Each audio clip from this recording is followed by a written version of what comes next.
June 18th, 2011, me and my family moved to Rhode Island. We had been living in Montana but had to move because of my job. We bought a fixer-upper house that sat on a hill alone from any other houses. We had no neighbors close by, only a small town up the road. The company where I worked was about an hour away from the little house where we were going to be staying. Our first night in the house, I set up me and my wife's bed. I made the bed and tried to make it look a little nicer and more pleasant to her. I walked away from the room and walked into the kitchen to tell her I had made the bed, if she wanted to come lay down. And as we walked back up the stairs to the room, the covers were thrown off of the bed and onto the floor. I was shocked. I had no idea how that happened, and I was a little shaken up. Later that night, I laid in bed trying to sleep, when all of a sudden I heard what seemed to be a glass shattering down the stairs. I thought maybe my son had dropped a glass and gotten hurt, so I ran down the stairs. And there was nothing there. No broken glass. Nothing. This house has scared me to death. There have been noises that would give you the chills. There's a family picture of me, my wife, and my son that we keep in the hallway. When I get home from work, it never fails. That picture is always laying on the floor down the hall. I put it back on the wall every day. It doesn't fall by itself either, because it's hung on a hook. Someone or something has to physically pick the picture up off the hook and lay it down on the floor. Scary stuff. Weird things happen in this house.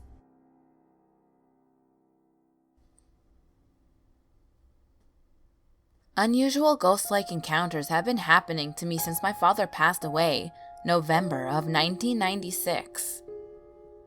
I was just a young girl then and ready to celebrate my sweet 16th birthday until this tragic event happened to me. Learning of my father's death and how he chose to take his own life was mind-numbing, and came as an absolute shock to myself and my family. I had no time to grieve though. I had to stay strong for my siblings and my family, even though I was the youngest of 4. I wanted to stay strong for them throughout this unbelievably horrific time of our lives. My father and I were very close. In fact, I was Daddy's little girl. I was very spoiled by him and loved by him. The bond between us was always so strong and so fun-loving. The previous summer before my father died, he took me to an art fair in our community where he bought me a necklace strung with gorgeous small stones and by thick twine. I loved it. Even though it was a little heavy for my comfort, my dad bought it for me because he thought I'd like it. That fact alone meant the world to me. Just 3 days before he passed away, I picked up the necklace and it broke in my hands, the small stones flying everywhere. I thought it was very odd that it would just break like that, for it was strung so tightly and with such strong materials. I was left very disappointed and sad, but took courage anyway and collected the beads and put them all in a beautiful glass vase that sat atop my nightstand. Looking back at that now, I think somewhere that meant something. I think maybe it was a power or an energy that made that necklace break, as if it was a sign that his death was coming. And it makes even more sense now that he got cremated. His ashes were put in a tin container into the ground. I remember touching the bag that his ashes were in before they buried him. It looked and felt like little pebbles. Those little pebbles reminded me of the stone necklace he had bought for me at that art fair just months ago. But that's not what this story is all about. That's only part of it. The day after my father's funeral, I went downstairs to my bedroom to reflect and write in my journal, on the computer, about my feelings on my father's death. I pressed the start button, and back then the computer technologies weren't as good as they are now. It took several minutes to boot up. While waiting patiently and thinking about nothing besides how I wished the computer would run faster, The strangest thing was about to happen to me. All at once, I felt and heard a touch stroke the back of my neck in an upward direction. When I say I heard the touch, I literally heard a sound at the same time I was touched. The only way I can describe the sound is by one of my favorite movies called Ghost. If you have seen the movie, you know the sound I'm talking about. When the ghost in the movie tried to move objects, that powerful, loud second sound. That sound from the movie, ironically, was exactly what I heard. To the T. My hair was up in a bun, and I had some strands hanging down in the back. So when I was touched, I felt those hairs move right back up to my head. I jumped up and shouted at the spirit who was around me and who touched me. I knew instantly who it was, and that terrified me even more. When my father and I would cuddle on the couch and watch television, he would stroke the back of my neck. It was his own little way of showing affection, and it used to comfort me. When I was a young child, it would sometimes help me to sleep. So when it happened, I instantly jumped out of my seat and started yelling at my dad that I knew it was him. I knew he was here and that he was scaring me. I asked him to never do that again. I told him over and over about how much I loved him and how sad I was that he was gone. But to please don't do that again. Don't show up like this again, because it's too much for me right now. It was very frustrating because I wanted to melt down crying knowing it was my dad. And he was saying his last goodbye. It was so unincredibly special and meaningful. Yet at the same time, I was petrified that I had experienced it. I wanted to forget it altogether, but I couldn't sit still in my room alone after that. I ran to my mother and cried to her that Dad said goodbye to me and touched me. I know she thought I was hallucinating at the time, because my emotions were getting the best of me because of the tragedy, but I wasn't. This happened to me, and it's something I hold near and dear to my heart, forever and ever. I share it with you because it's real. The spirit world is a very real and alive world. We just don't always see it that way. This story was told to me by my senior chief while I was stationed at the Naval War College, Newport, Rhode Island. Some history first. Built in 1909, the Naval Hospital in Newport, Rhode Island saw duty for many, many years. In the late 1980s, early 1990s, it was closed, and all of the clinics were removed to a newer nearby naval clinic. The equipment and office furniture, for the most part, was left in the building. This included brand new operating room equipment. This is the time frame Senior Chief was stationed at the Naval War College as a first-class petty officer and served as a member of the ASF. During the ASF patrols, one of the buildings that they had to do a walkthrough of was the old hospital building. Senior Chief had heard all the ghost stories about the various spirits that walked the halls of the hospital. Sailors and soldiers from various wars or conflicts, as well as dependent family members that had passed on within its halls. Senior Chief was not one to believe such stories. He figured they were told to scare the guys while on a very routine and sometimes very boring patrol. It was about 2:30 in the morning when he arrived at the hospital's front desk. He met with the building watch and proceeded to check the floors one by one. All was normal until he reached the top floor, where he felt like he was being watched. Though everything seemed completely normal and quiet. The hallway was lit from outside by streetlights, so it wasn't completely dark. As Senior Chief rounded the corner and headed towards the back floor, he saw what appeared to be a red ball bouncing up and down in the center of the hallway. He stopped and watched for a moment. Then he checked the windows nearby, thinking it was a reflection from the signal light that was at the intersection on the street, and ran off the base. What he saw made his blood run cold. The light was flashing, but it was flashing yellow both directions. He looked back down the hallway and the red ball was still bouncing, but as he watched it stop, resting on the ground as it did so, then it was pushed toward him, rolling forward as if someone or something wanted to play with him. Senior Chief did not wait around for the ball to reach him. He raced back down to the building watch, who cracked the joke. "You look like you've seen a ghost." Senior Chief made this guy finish the tour of the building with him and requested to be put on a different route his next duty day. As he talked about this experience, he discovered he was not alone. Others have seen the ball, or a little blonde girl in an old-fashioned blue dress, up on that top floor.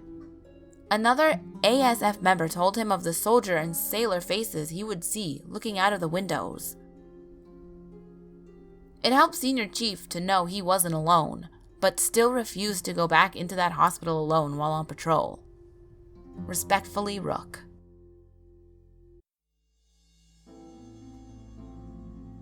The Naval War College was established on Coasters Harbor Island in October of 1884.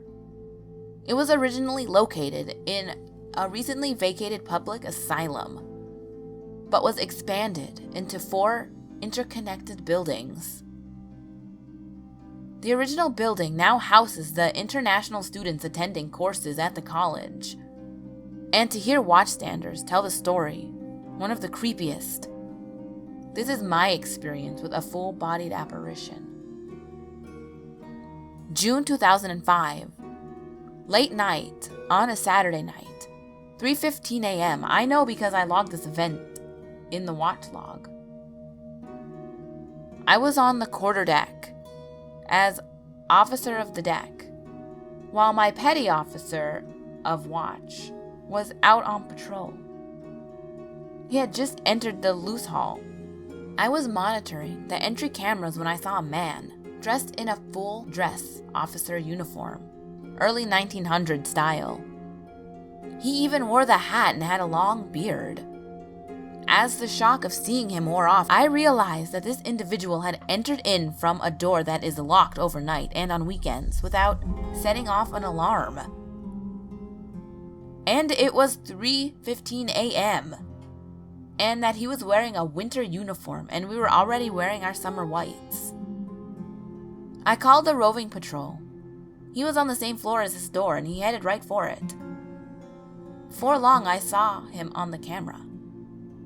But he had not seen or heard anybody enter the building or walking the hallway.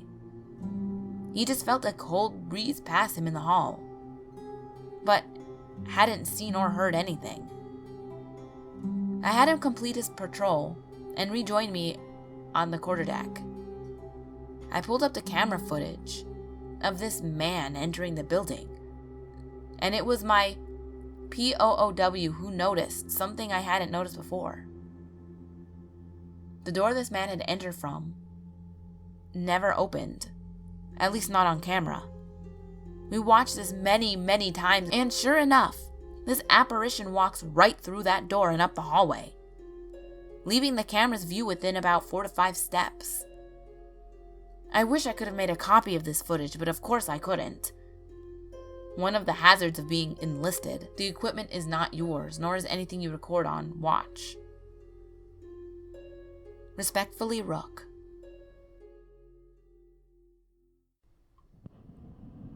It has been a while since I have posted on this site, as ghostly encounters do not exactly happen often. However, I have an encounter worth sharing. This encounter happened not to me, but to my twin brother during his junior year in college. I've received his permission to share his story, and asked him to recount every detail, as it is likely one that he will never forget. First, some background on my brother. When we were growing up, he was always the athletic one. Even though we are twins, his personality is quite contrast to mine. He's nonchalant and doesn't take things too seriously. He's a natural tough guy. He spends a great deal of time at the gym, and when he's not at the gym, he's at football practice. Being in college, he was always a partier. However, he almost never drank, and was always self-composed. He has never experimented with drugs and always kept himself out of trouble. Like everyone else, he was skeptical about the paranormal, and told me I was full of it when I told him my encounter. It was not until he had an experience of his own that he began to believe. Unfortunately, his experience was not pleasant. Not at all. My brother went to college in Rhode Island. He went to a smaller university that resided near a quaint downtown area with older homes and rustic shops. Classic New England. At the time, there were too many students and not enough dorms. While the dorms were being constructed, some students of the university dormed at a nearby high-rise, which was just across a bridge stretching over the Providence River. The structure was once a hotel, which for whatever reason went under. At which point the university converted the hotel rooms into dorms. Each cookie-cutter room was the same as the others. They were L-shaped with a bathroom and a main living space. My brother lived there for about 7 months with his roommate, Kyle, who he conveniently went to high school with. One autumn night, my brother and Kyle were watching TV late at night. They stayed up until about midnight until they both went to bed. My brother is a light sleeper and frequently wakes up throughout the night. My brother woke up around 3 to 4 in the morning. It was dark, but there was light coming in through the window from a bright full moon. He rolled over in bed and was facing the doorway of his dorm. It was then when he saw Kyle crouched down on the floor in the middle of the room. My brother watched him for a second. It was as if he was looking for something. My brother then said, "Kyle, what are you doing?" Kyle then stood up, paused, and walked over to the mirror on the wall. My brother sat up in bed. Even though he saw him move across the room, Kyle didn't make any noise at all. My brother repeated himself, "Kyle, what the fuck are you doing?" Kyle stared at himself in the mirror. My brother saw him push his hair back as if he was fixing his appearance. It was then when my brother gave up and rolled back over to face Kyle's bed. My brother panicked. There, in Kyle's bed, was Kyle, sound asleep. My brother shot back up out of bed to see the dark figure staring at him. He froze. After a few seconds, the figure turned around and walked away, rounding the corner into the bathroom. Minutes passed until he finally got up and turned the lights on. He peered around the corner to see an empty bathroom. No one was there. From that night on, my brother could not sleep. He tried sleeping with the lights on until Kyle, who didn't believe him, told him to turn them off, because it was affecting his sleep. About a month passed and my brother was starting to forget about the strange figure, until he awoke around the same time again one night. My brother looked over to the corner of the bathroom and he saw the figure watching him from behind the wall. He could only see half of the figure, as he was concealed by the corner. But what my brother did see was one red eye that blinked on the creature's face like a human eye should. The dark figure then slowly withdrew behind the corner, and my brother never saw him again. He moved out a few days later. After a few months, my brother and Kyle went home for the summer. Upon catching up, Kyle then told my brother that he saw a man in his bathroom mirror in his house, but he couldn't tell if it was real. Since then, neither one of them has had any experiences.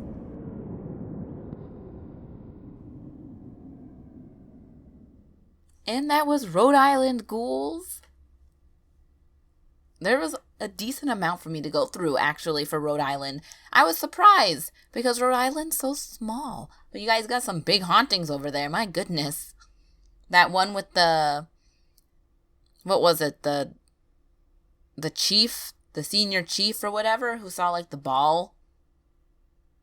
That's, like, legit.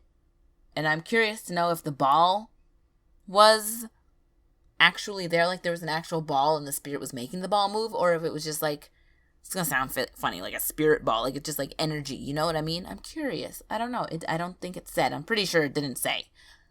But I'm interested to know what that is. Question: do you ghouls like Christmas? And what's your favorite part about Christmas or the season? Do you celebrate Christmas? Do you not celebrate Christmas? Do you celebrate Christmas but you don't celebrate like the religious part of Christmas? You know what I mean? Let me know in the graveyard below. Ooh, I like the sound of that. But as always, ghouls, my last video is on the top left. The next video will be on the bottom left. All my social medias are on the screen as well as in the description box below. And remember, there's always someone or something watching you.